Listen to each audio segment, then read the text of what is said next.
Hello, it's Mr. Wolf, and we are going to be reading The Thief of Always by Clive Barker.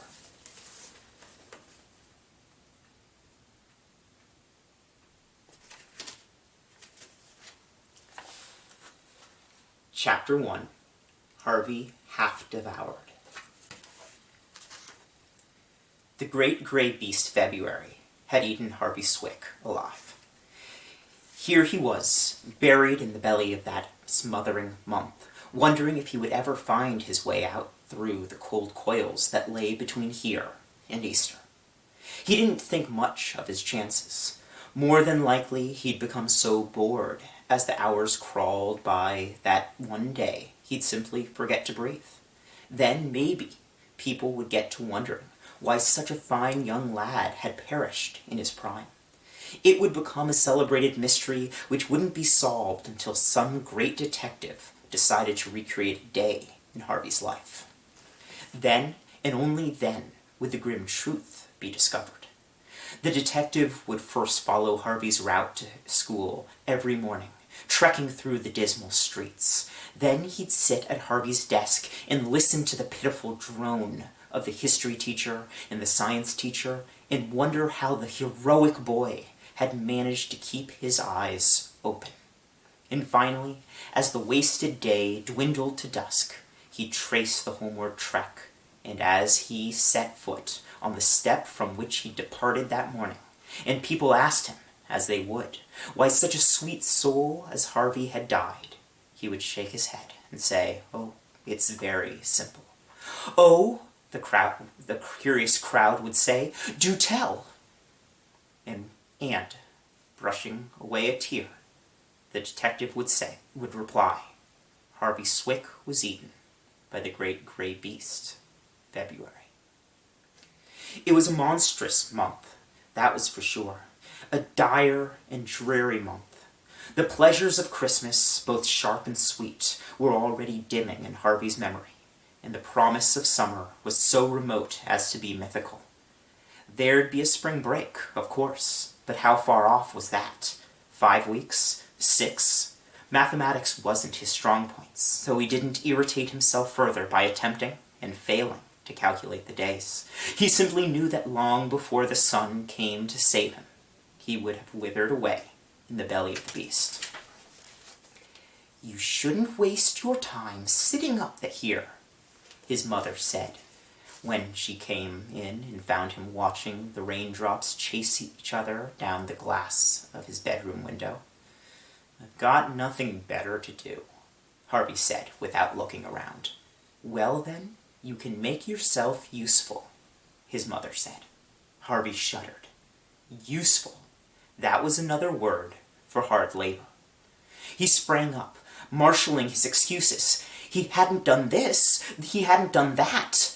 But it was too late. "You can start by tidying up this room," his mother said. "But don't sit wishing the days away, honey. Life's too short." "But that's a good boy." And with that, she left him to it. Muttering to himself, he stared around the room. It wasn't even untidy. There were 1 or 2 games scattered around, a couple of drawers open, a few clothes hanging out. It looked just fine. "I'm 10, he said to himself. Having no brothers and sisters, he talked to himself a good deal. "I mean, it's not like I'm a kid. I don't have to tidy up just because she says so. It's boring." He wasn't just muttering now. He was talking out loud. I want to... He went to the mirror and quizzed it. What do I want to do? The straw-haired, snub-nosed, brown-eyed boy he saw before him shook his head. "I don't know what I want," he said. "I just know I'll die if I don't have some fun. I'll die." As he spoke, the window rattled. A gust of wind blew hard against it, then a second, then a third. And even though Harvey didn't remember the window being so much as an inch ajar, it was suddenly thrown open. Cold rain spattered his face. Half closing his eyes, he crossed to the window and fumbled to slam it, making sure that the latch was in place this time. The wind had started his lamp moving, and when he turned back, the whole room seemed to be swinging around. One moment, the light was blazing in his eyes. The next, it was flooding the opposite wall.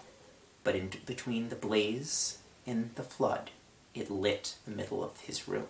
And standing there, shaking the rain off his hat, was a stranger. He looked harmless enough. He was no more than 6 inches taller than Harvey, his frame scrawny, his skin distinctly yellowish in color. He was wearing a fancy suit, a pair of spectacles, and a lavish smile. "Who are you?" Harvey demanded, wondering how he could get past this interloper to the door. "Don't be nervous," the man replied, teasing off one of his suede gloves, taking Harvey's hand and shaking it. "My name is Ritkus. You are Harvey Swick, aren't you?" "Yes. I thought for a moment I'd gotten the wrong house." Harvey couldn't take his eyes off Ritkus's grin. It was wide enough to shame a shark, with 2 perfect rows of gleaming teeth. Ritkus took off his spectacles, pulled a handkerchief from the pocket of his waterlogged jacket, then started to mop up off the raindrops. Either he or his handkerchief gave off an odor that was far from fragrant. The smell, in truth, was flatulent. "You've got questions? I can see that," Ritkus said to Harvey. "Yeah." "Well, ask away. I've got nothing to hide." "Well, how did you get in, for one thing?" "Through the window, of course." "It's a long way up from the street." "Not if you're flying." "Flying?" "Of course. How else was I going to get around on a foul night like this? It was either that or a rowboat. We short folk gotta watch out when it's raining like this hard. One wrong step and you're swimming." He peered at Harvey quizzically. "Do you swim?"